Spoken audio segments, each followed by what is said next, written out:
Lying just beneath everyday reality is a breathtaking world where much of what we perceive about the universe is wrong. Physicist and best-selling author Brian Greene takes you on a journey that bends the rules of human experience. Why don't we ever see events unfold in reverse order? According to the laws of physics, this can happen. It's a world that comes to light as we probe the most extreme realms of the cosmos, from black holes to the Big Bang to the very heart of matter itself. I'm gonna have what he's having. Here, empty space teems with ferocious activity. The three-dimensional world may be just an illusion, and there's no distinction between past, present, and future. But how could this be? How could we be so wrong about something so familiar? Does it bother us? Absolutely. There's no principle built into the laws of nature that say that theoretical physicists have to be happy. It's a game-changing perspective that opens up a new world of possibilities. Coming up, what if new universes were born all the time? In this picture, the Big Bang is not a unique event. And ours was one of numerous parallel realities. Somewhere, there's a duplicate of you and me and everyone else. Are we in a universe or a multiverse? The fabric of the cosmos, right now on Nova.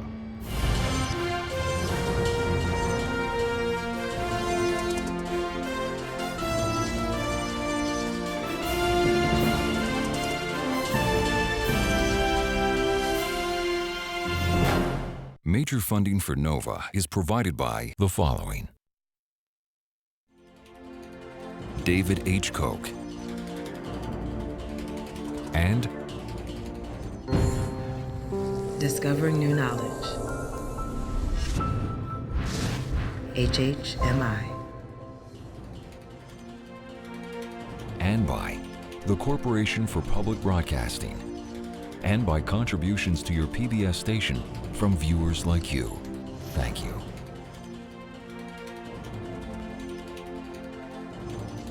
Major funding for the fabric of the cosmos is provided by the National Science Foundation, where discoveries begin.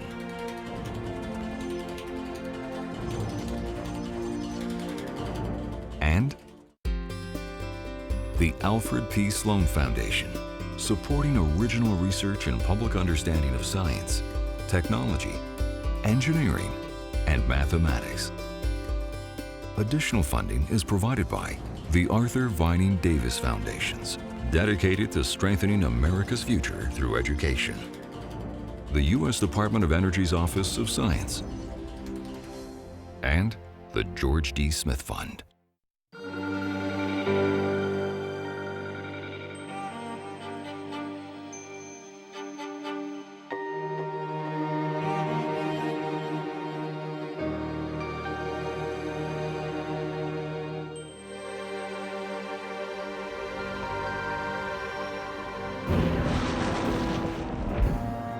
New York City. They say there's nowhere else like it. Home to 8 million people. Countless structures, monuments, and landmarks. Every one of them unique. Or so we think. Uniqueness is an idea so familiar we never even question it. Experience tells us people and objects are one of a kind. Why else would we visit museums and collect great masterpieces? Yet, a new picture of the cosmos is coming to light in which nothing is unique. Not that the world's great masterpieces are fakes. Instead, I'm talking about something far more profound. A new picture of the cosmos that challenges the very notion of uniqueness. One in which duplicates are inevitable. And that's just the beginning. There might be duplicates not just of objects, but of you and me and everyone else.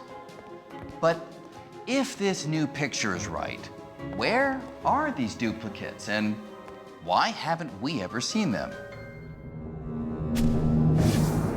the answer may lie outside our universe. There was a time when the word universe meant all there is, everything. The notion of more than one universe, more than one everything, seemed impossible. But perhaps, if we could go beyond our solar system, beyond the Milky Way, even beyond other distant galaxies, past the end of the observable universe, we'll find that there's more, a lot more, that our universe is not alone. There may be other universes. In fact, there might be new ones being born all the time. We may actually live in an expanding sea of multiplying universes, a multiverse. If we could visit these other universes, we'd find that some might have basic properties of nature so foreign that matter as we know it couldn't exist.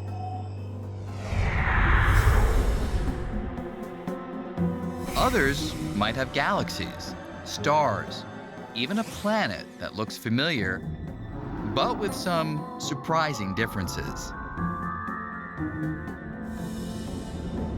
And if there are an infinite number of universes in the multiverse, somewhere there's a place where almost everything is identical to ours, except for the slightest details. Like maybe there's another Brian Greene who ends up in a different line of work.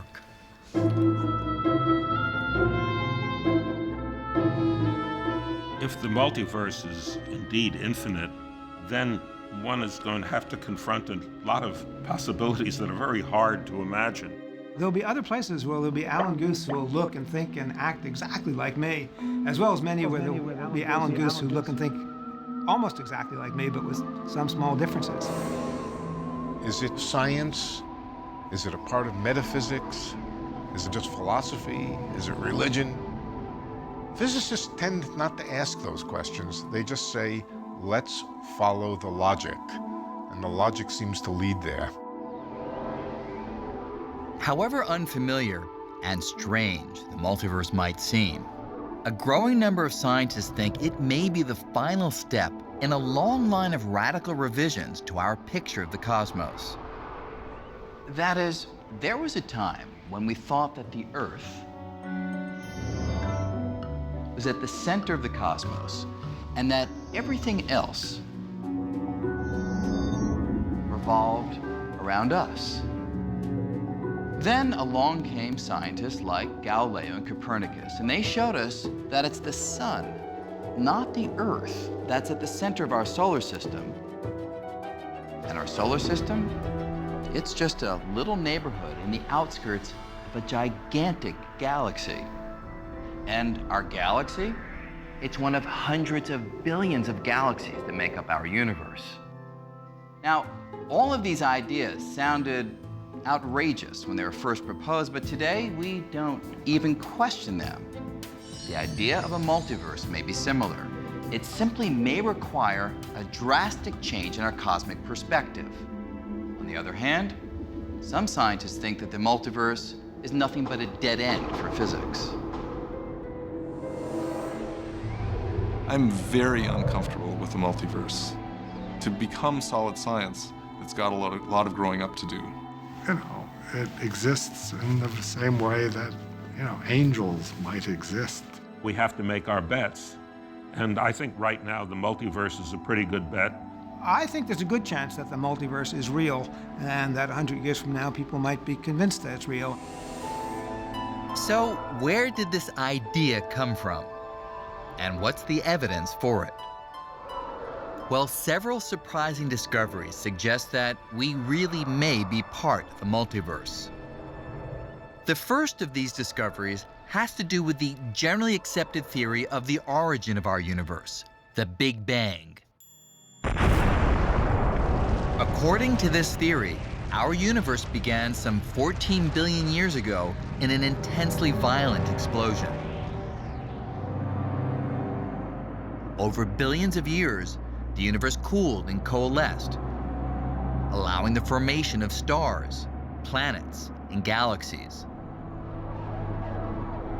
As a result of that explosion, the universe is still expanding today. But if you could run the history of our universe in reverse, all the way back to the beginning, you'd find that the Big Bang Theory tells us nothing about what sent everything hurtling outward in the first place. It's called the Big Bang Theory, but the one thing that it really says nothing about at all is the bang itself. It says nothing about what banged, why it banged, or what happened before it banged. So, what fueled that violent explosion?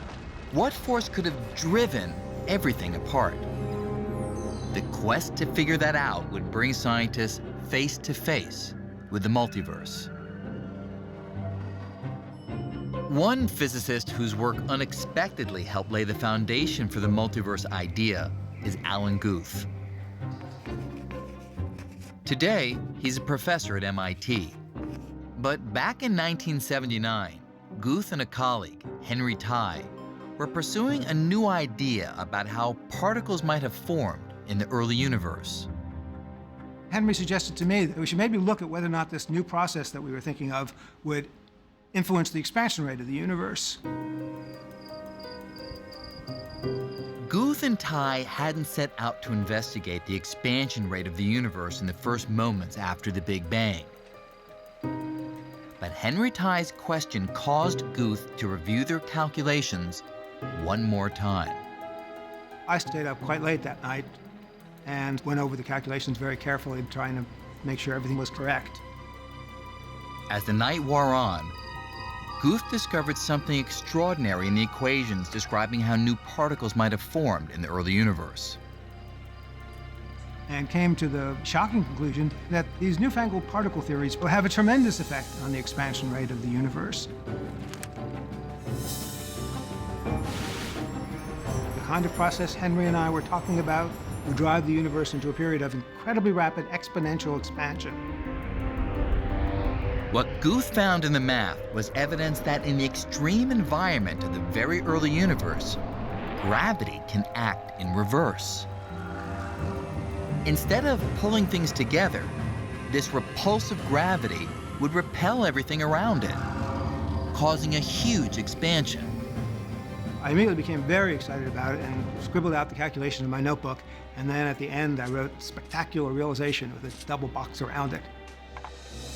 So I realized that if it was right, it could be very important.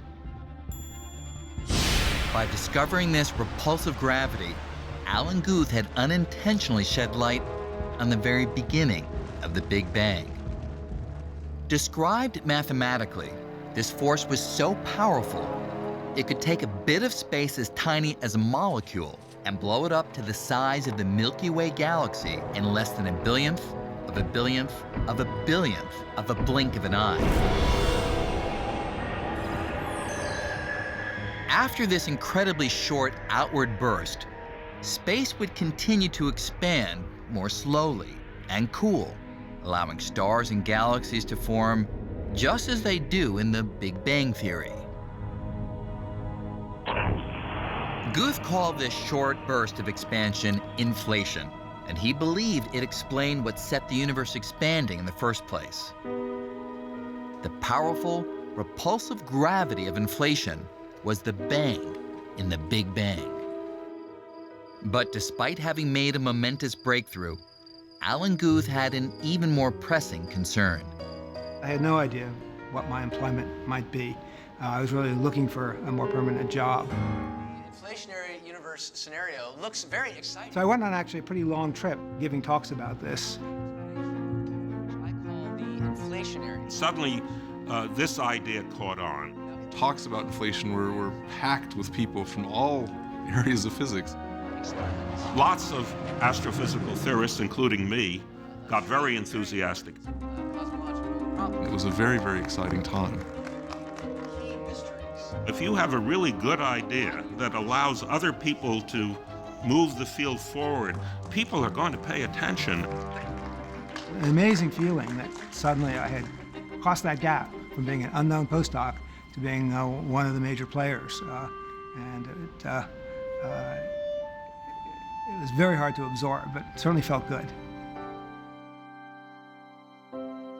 One reason inflation was so exciting was that it made predictions that could be tested through observation.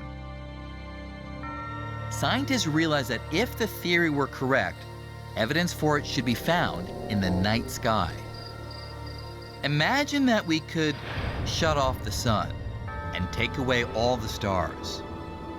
If our eyes could detect the rest of the energy that's still there, we'd see a warm glow everywhere in the cosmos. This sea of radiation is called the cosmic microwave background. It's the last remnants of heat from the Big Bang itself. Theory predicted that the violent expansion of space during inflation would leave an imprint on this radiation. These telltale fingerprints would form a precise pattern of temperature variations, slightly hotter spots and slightly colder spots that would look something like this. But it would be about 10 years before the technology was sensitive enough to test this prediction. Then in 1989, NASA launched the Cosmic Background Explorer satellite, followed by a second satellite, WMAP, in 2001 that would put inflation to the test. The missions measured the radiation with tremendous precision, and the results were stunning. The temperature variations found in the cosmos were an almost identical match with the predictions of the theory of inflation. It's just a theory, mathematics on the page, until it makes predictions that are confirmed. WMAP found what the math of inflation predicted. That is enormously convincing. So inflation has had a number of chances now to fail. It made predictions, data came in, and inflation has come through with flying colors. Guth's work on inflation, along with that of other physicists, was hailed as a milestone toward understanding the origin of the universe. In the process, it expands. But soon, two Russian physicists would discover that the equations of inflation held a shocking secret. Our universe may not be alone. One of these physicists was Andrei Linde, who had already made pivotal contributions to inflationary theory.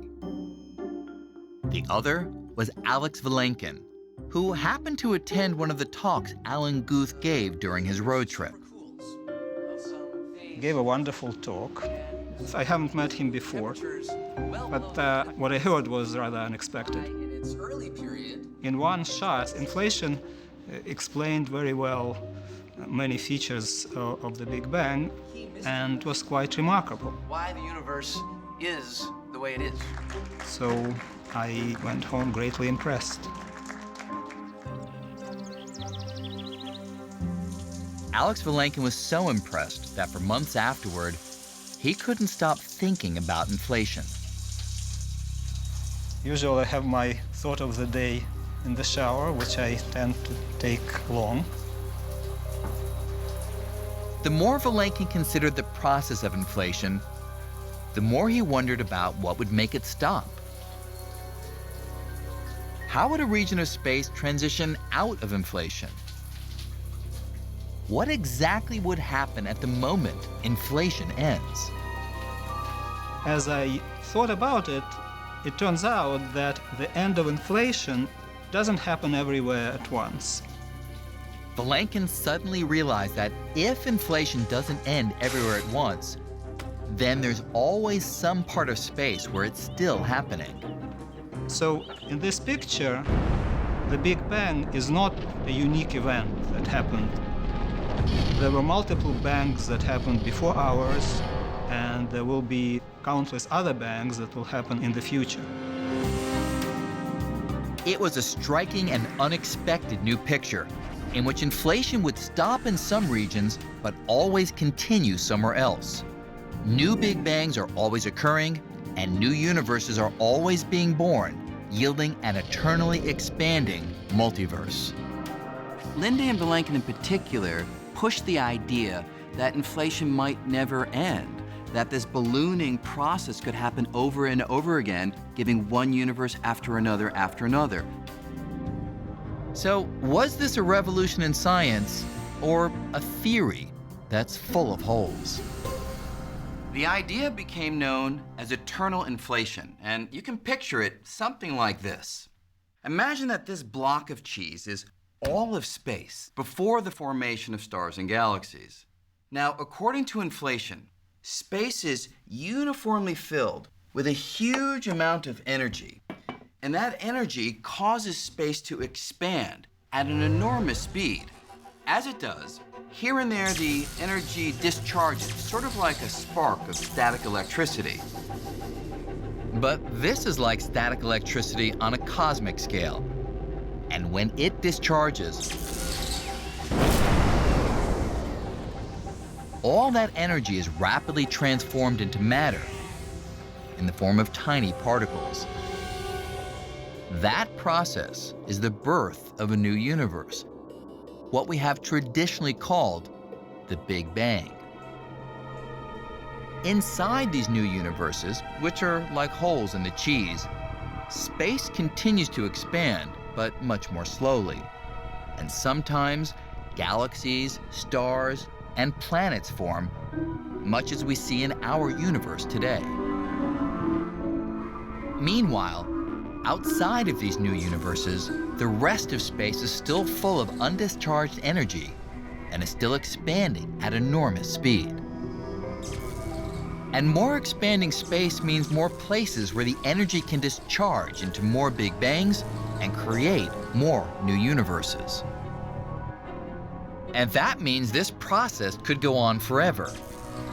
In other words, when it comes to eternal inflation, that cheese is more like Swiss cheese, in which new universes endlessly form, creating a multiverse.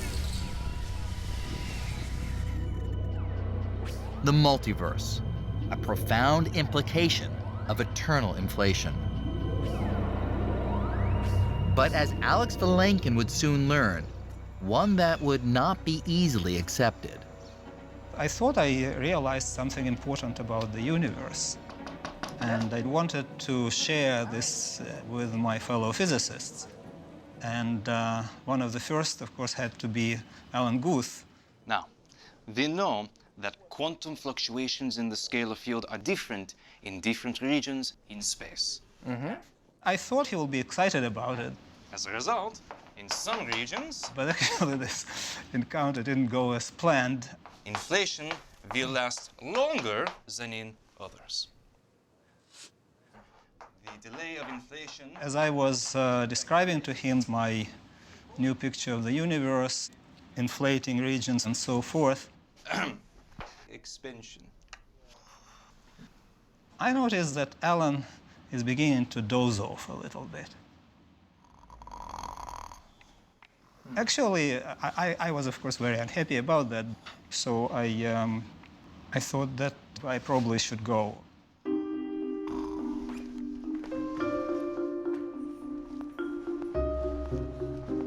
One problem with the concept of a multiverse was that there seemed to be no way to detect it.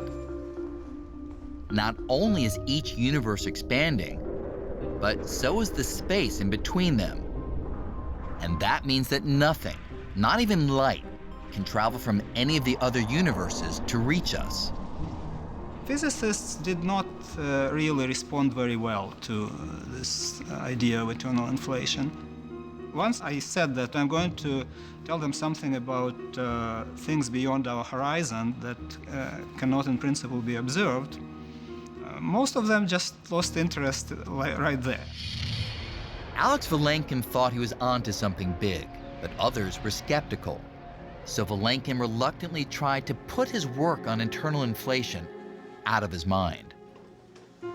Who wants to talk about a universe you're never going to see? The multiverse can't make predictions.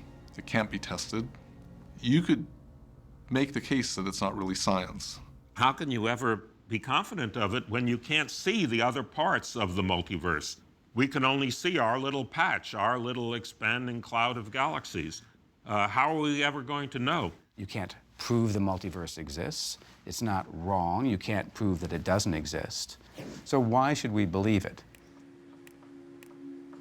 Alex Vilenkin tried to stop thinking about the multiverse. With no hard evidence to support it, the idea seemed to have hit a dead end. Many people thought that it's just not science to talk about things that you cannot observe.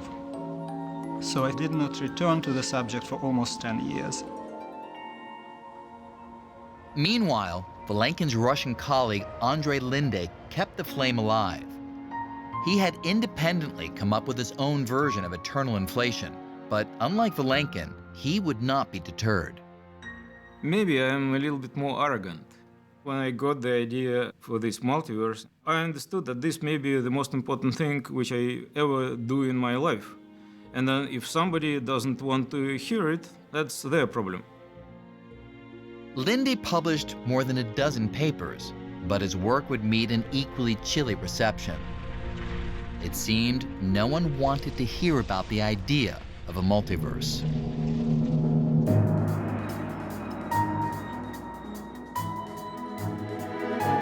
If the equations of eternal inflation were the only clues pointing to the multiverse, that's where the story might have ended.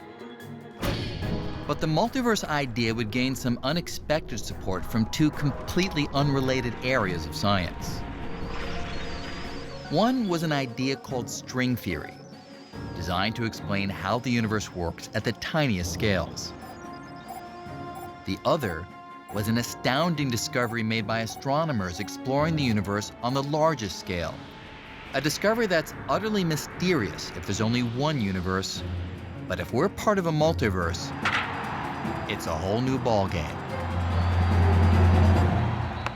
It has to do with the expansion of the universe, and it's easy to explain using a baseball.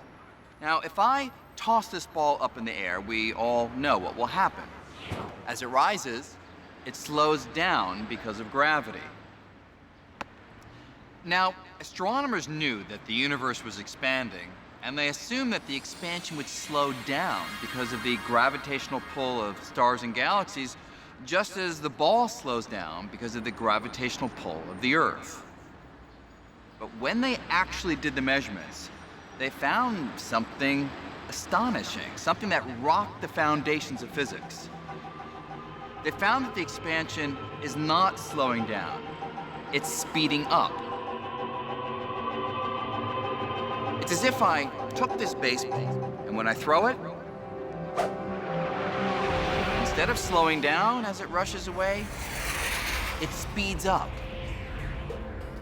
Now, if you saw a ball do that, you'd assume there's some invisible force that's counteracting gravity, pushing on the ball, forcing it to speed away ever more quickly. Astronomers came to the same conclusion about the universe: that some kind of energy in space must be pushing all the galaxies apart, causing the expansion to speed up. Because we don't see this energy, the astronomers called it dark energy. It's among the most important experimental discoveries ever in the history of science. It took most of us completely by surprise. And so we're still trying to come to grips with that. Discovering that dark energy is pushing every galaxy in our universe away from every other at an accelerating rate was shocking enough. But even more surprising was the strength of that dark energy. For over a decade, scientists have been unable to explain why such a peculiar amount of it exists in empty space. But that mystery seems easier to resolve if we're part of a much larger multiverse. Now, the idea that space contains any energy at all sounds strange. But our theory of small things like molecules and atoms, the theory called quantum mechanics, tells us that there's a lot of activity in the microscopic realm, activity that can contribute in energy to space. And according to the math, the amount of energy generated by that microscopic activity is enormous. The problem is, when astronomers measure the amount of energy that's actually out there, the amount of energy required to force the galaxies apart at the accelerating rate that's observed, they get a number like this. A decimal point followed by 122 zeros and then a 1. An incredibly tiny amount, very close to 0, and nothing at all like what the theory predicted. In fact, it's trillions and trillions and trillions and trillions of times smaller. Colossal mismatch. We have tried everything to explain why the dark energy is as small as it is. We have tried everything and everything fails. Hopeless. I once called this the worst failure of an order of magnitude estimate in the history of science. Does it bother us? Absolutely. Finding that the amount of energy in space is so much less than our theory predicts is not just an academic problem. The precise strength of that repulsive gravity, well, that has profound implications for all of us. For example, if I were to increase the strength of the dark energy just a little bit by erasing 4 or 5 of these zeros, I still have a tiny number, but the universe would be radically different. That's because a slightly stronger dark energy would push everything apart so fast that stars, planets, and galaxies would never have formed. And that means we simply would not exist. And yet, here we are. So, why is the amount of dark energy so much less than our theory predicts, and also just right to allow the formation of galaxies, stars, planets, and life? We just don't know. The mismatch between the theoretical predictions of dark energy and what astronomers have observed is one of the great mysteries that science faces today. But consider this. If we do live in a multiverse, then the mystery of dark energy might not be so mysterious after all. In fact, if we're part of a multiverse, the value of dark energy we've measured might actually make total sense. Hi, reservation for green. To see how the multiverse might solve the dark energy puzzle, imagine you're checking into a hotel and you get a room number like this.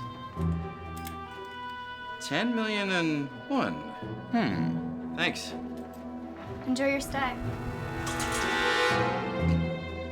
10,000,001 would seem like a pretty strange room number, and getting a room number like this would be surprising, much as the value of dark energy in our universe is a number that scientists have found surprising. But here's the thing. If this hotel had a huge number of rooms,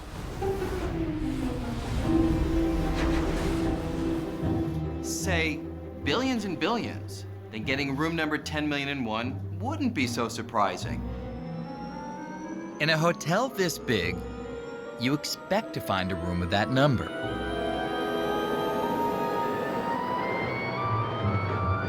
Similarly, if we're part of a multiverse with a huge number of universes, each with a different value of the dark energy, then you'd expect to find one with the value as small as what we've measured.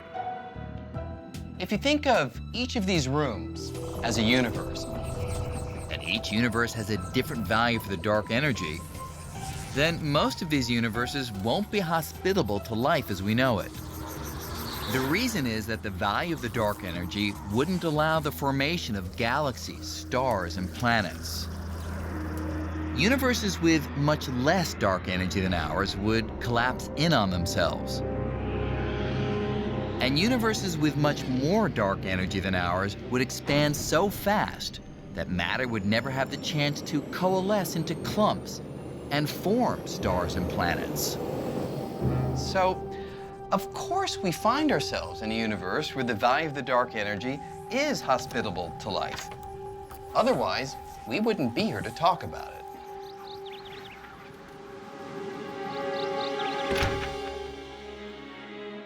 So, if we're part of a multiverse, the mystery of dark energy becomes not so mysterious.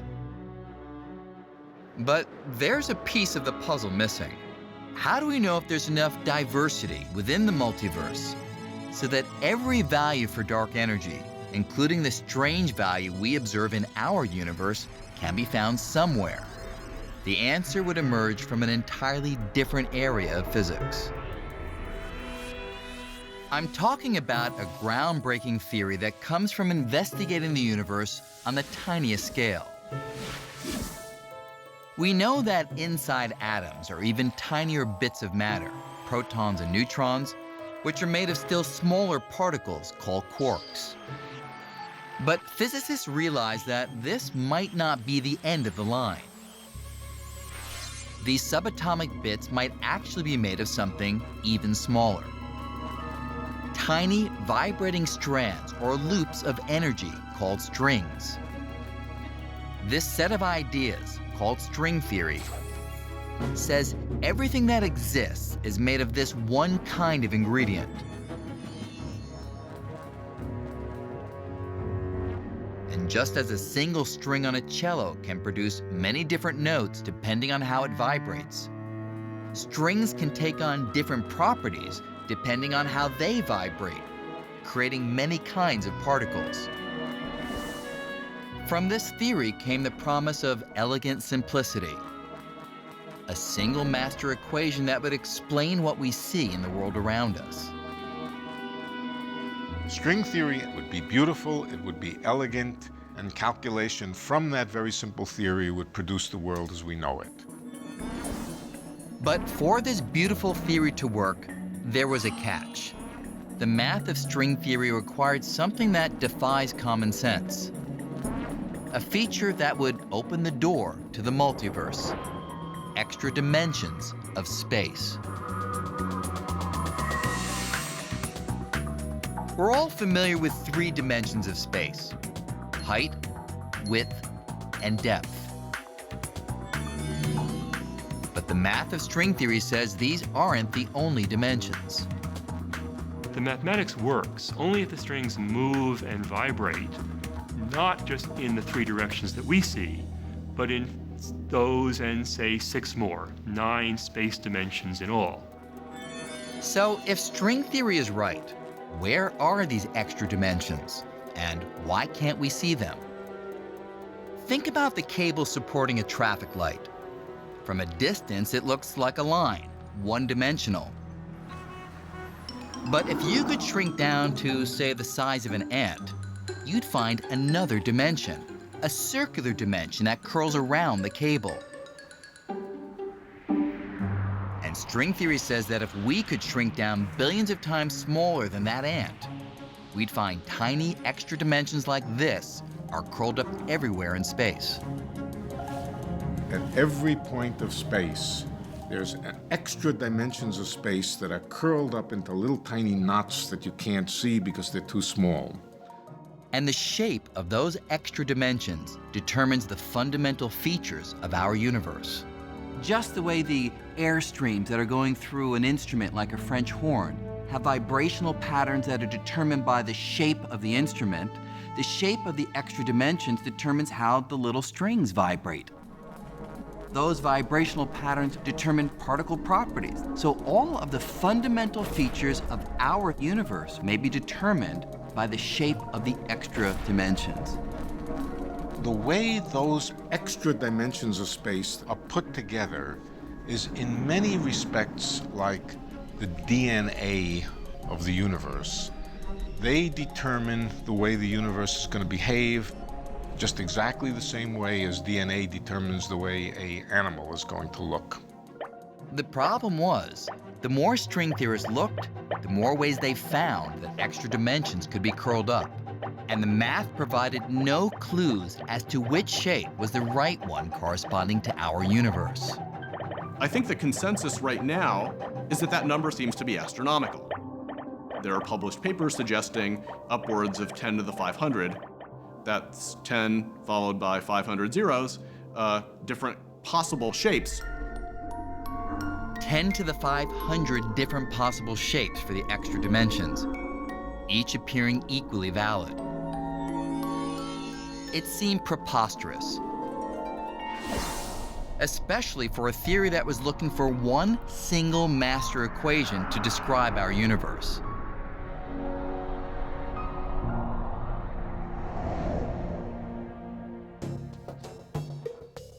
But then it occurred to some string theorists that perhaps there was a different way to look at the problem.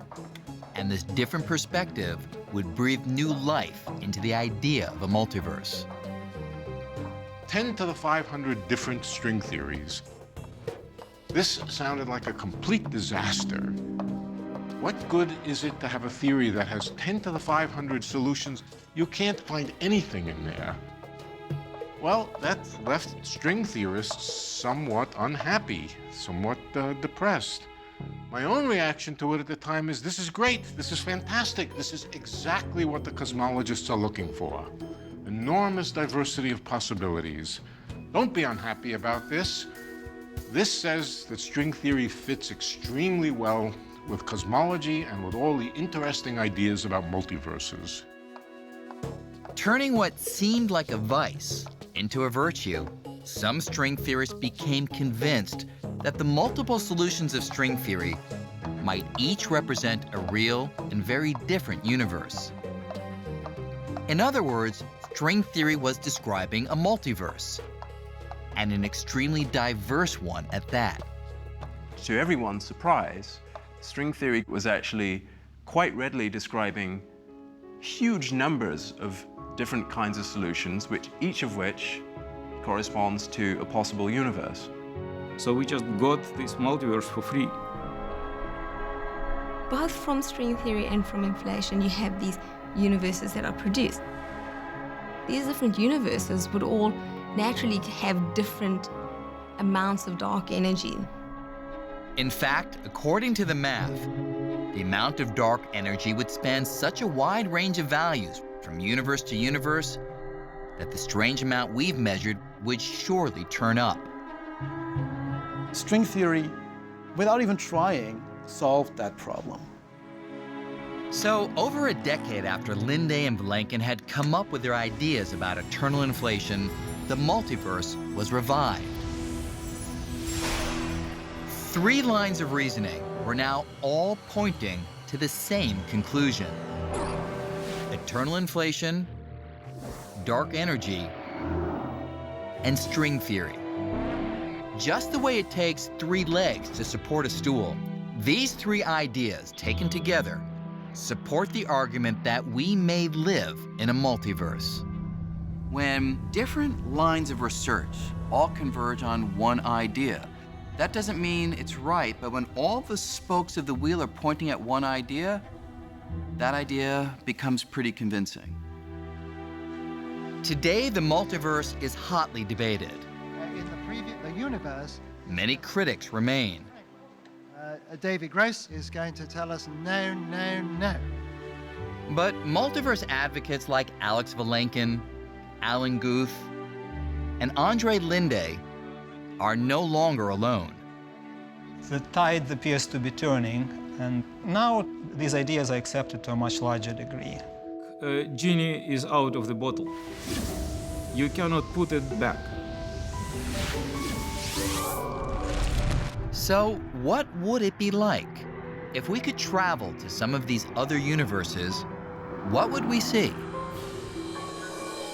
Some might be vastly different from our own, with properties unlike anything we've ever seen. In fact, some universes in the multiverse might not have light or matter or anything recognizable at all.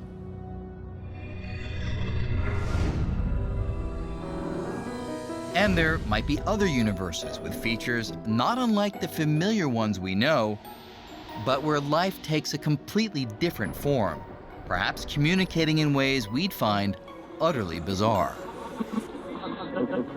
And the math shows that if we were able to visit enough of these universes, we might eventually find ones like ours, with a Milky Way galaxy, a solar system, and an Earth.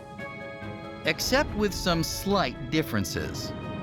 In one, maybe the asteroid that killed off the dinosaurs 65 million years ago missed. And evolution charted a new course.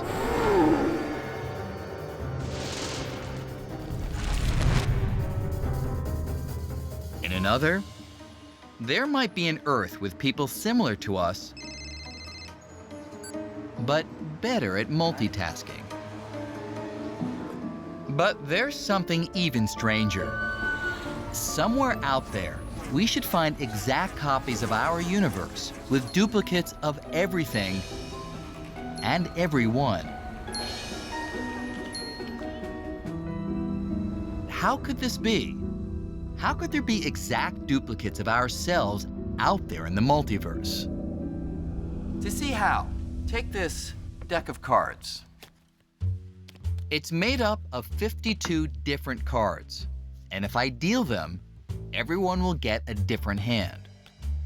But over the course of many, many rounds, eventually, some of the combinations will start to repeat.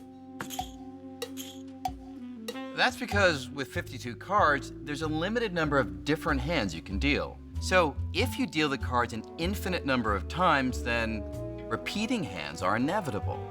And in the multiverse, a similar principle applies. That's because, according to the laws of nature, the fundamental ingredients of matter, or particles, are kind of like a deck of cards. In any region of space, they can only be arranged in a finite number of different ways. So, if space is infinite, if there are an infinite number of universes, then those arrangements are bound to repeat. And since each one of us is just a particular arrangement of particles, somewhere there's a duplicate of you and me and everyone else. This can be shocking. It could be that in another universe I was a rock star and my life is much better, or much worse, depending on your opinion of rock stars. That means all those things that I've never found time to do are maybe being done by some copy of me somewhere else. I was rather depressed, actually. This picture robs us of our uniqueness. It is a consequence of the ideas, and the ideas seem very well motivated. Yet critics argue the multiverse is just too convenient an explanation for things we don't understand, like the tiny value of dark energy in our universe and the huge number of possible shapes for the extra dimensions in string theory. The problem with that kind of reasoning is that it doesn't explain why dark energy is the way it is. It just says it's random chance. I don't find that satisfactory. You can apply this kind of reasoning anytime you don't have a better explanation. On the other hand, supporters of the multiverse point out that sometimes a better or deeper explanation for the way things are simply does not exist. Take, for example, the Earth's orbit around the Sun. We find ourselves at a distance of 93 million miles, perfect for life. If we were much closer to the Sun, our planet would be too hot for life as we know it to exist. And if we were much farther from the Sun, it would be too cold for life. So why are we in this sweet spot? Well, starting in the late 1500s, the famous astronomer Johannes Kepler asked that very question. And he spent years trying to find a physical reason, some law of nature that requires the Earth to be 93 million miles from the Sun. But Kepler never found it, because it doesn't exist. There isn't any physical law requiring the Earth to be 93 million miles from the Sun. It's simply one possibility of the many you'd expect to find in a universe we know is full of solar systems. You might think it was an extraordinary accident. It's not. It's just that there are a lot of planets out there. Similarly, some suggest that the true explanation for many of the fundamental features of our world will elude us if we don't consider the possibility that we live in a multiverse. Clearly, if we had a good physical reason, that would be great, and we would understand it. We'd be much happier. We may have to live with that. There's no principle built into the laws of nature that say that theoretical physicists have to be happy. It's a hypothesis. It's the leading hypothesis because nobody has another hypothesis which makes as much sense. The multiverse, a tantalizing possibility. But with no experimental evidence, should you believe it? We can't believe in anything until there's observational or experimental support. But what we have found over the last few centuries is that mathematics provides a sure-footed guide to the nature of things that we haven't yet been able to see, observe, or experiment with. Math predicted things like black holes and certain subatomic particles long before we ever observed them. And math is suggesting that there may be these other universes. That doesn't mean it's right, but often it's leading you to a deeper understanding of reality. If you choose not to believe it, that's perfectly fine, because we have not given you any evidence yet. And one of the wonderful things about science is it's about evidence, it's not about belief. And some scientists now think we might just be able to find that evidence. They propose that if our universe and another were born close together, the two might have collided. That collision could have left its own fingerprints, ripples in the cosmic background radiation, the heat left over from the Big Bang. My guess is, yes, that in 100 years we will know one way or another whether these ideas are right. 100 years from now, it may be an amusing historical episode. We don't know. But if you only work on the things that are already well established, you're not going to be part of the next big excitement. If we do verify the multiverse, it would change our perspective much as Copernicus did 500 years ago when he showed that the Earth is not the center of the cosmos. And some might say that if our universe is just one of many, our descent from the center would be complete. Regardless, I think it's more important just that we're so lucky that we can understand the universe. I think it's a great ride, and I think it's really good for physics that we have this tension. I don't know where I'm going to end up. So, what does this all mean? Are there infinite duplicates of you and me and everything existing right now in an infinite number of other universes? Is the multiverse the next Copernican revolution? We don't know, at least not yet. But if the idea that we live in a multiverse proves true, we'd be witnessing one of the most exciting and dramatic upheavals to our understanding of the fabric of the cosmos.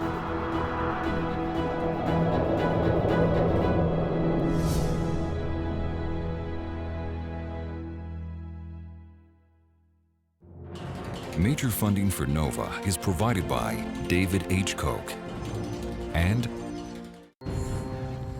Discovering new knowledge. HHMI. and by the Corporation for Public Broadcasting, and by contributions to your PBS station from viewers like you. Thank you.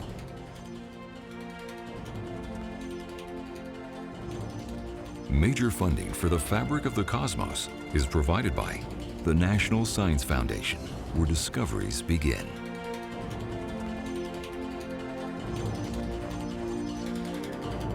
And the Alfred P. Sloan Foundation, supporting original research and public understanding of science, technology, engineering, and mathematics.